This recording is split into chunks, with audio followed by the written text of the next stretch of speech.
On dit que vers 1914, il y avait environ 100 cheminées à Troyes.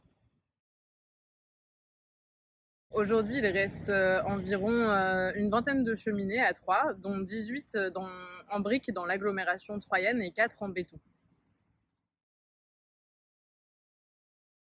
Les cheminées sont apparues vers le 19e siècle en lien avec l'apparition des machines à vapeur.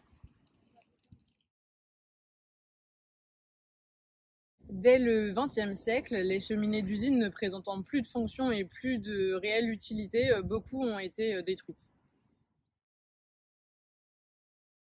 Les cheminées d'usine ont d'abord été construites en briques, une matière que l'on trouvait facilement dans le département de l'Aube, et puis ensuite en béton, et de nos jours elles sont en métal. Si on démarre de bas en haut, il y a d'abord des fondations dont on ne trouve aucune trace. Ensuite, la partie la plus visible, c'est le socle.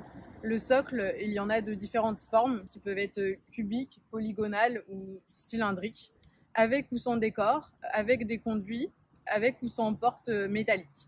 Le fût de la cheminée d'usine, comme vous pouvez le voir ici, comporte plusieurs cerclages en métal qui vont assurer sa solidité et sa stabilité. Le fût peut aussi comporter des éléments de décor architecturaux comme les lettres des patrons de l'usine, comme par exemple François Mihret, rue des Bas-Trévois, ou d'autres décors comme la date de la construction de l'édifice. Le couronnement est là aussi un élément de décor architectural où on peut se permettre différentes décorations avec les appareillages de briques. Pour assurer la sécurité de cet édifice, il faut bien sûr un paratonnerre qui comporte 3 éléments, des pics au sommet, une descente à la terre et un circuit de terre.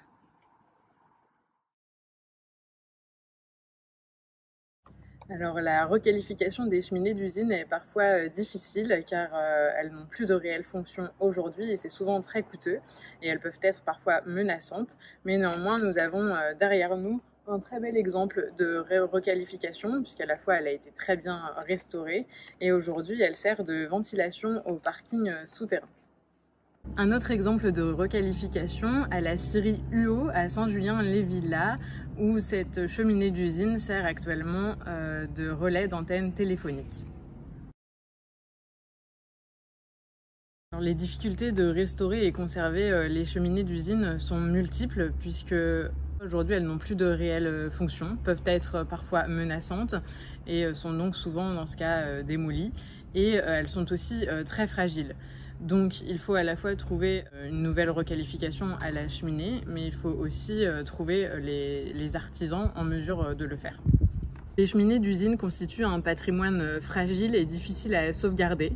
En 1984, Gabriel Grolet parlait déjà d'une espèce en voie de disparition, puisqu'elles sont très coûteuses et difficiles à sauvegarder. Il y a eu ensuite une réelle prise de conscience de ce patrimoine et de ce qu'il représentait. Et c'est pour ça qu'aujourd'hui, elles sont souvent restaurées dans la mesure du possible et conservées. On peut prendre l'exemple du lycée Jeanne Mans, qui se trouve juste à côté de la rue Bégrand et la rue Courtalon, dans laquelle la cheminée n'a pas été entièrement conservée, mais tout de même en partie pour garder la symbolique et la mémoire du lieu.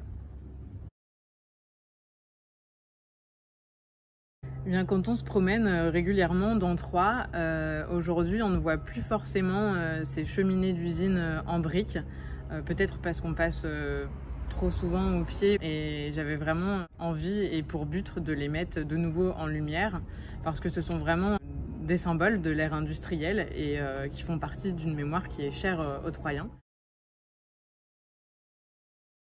Oui, c'est bien sûr celle qui se trouve derrière moi. C'est celle de l'ancienne usine de Maurice Mauchauffé, un grand industriel local, pour différentes raisons. D'abord parce qu'elle est vraiment très grande et ensuite parce qu'elle a été notamment très bien restaurée grâce à Aube Immobilier.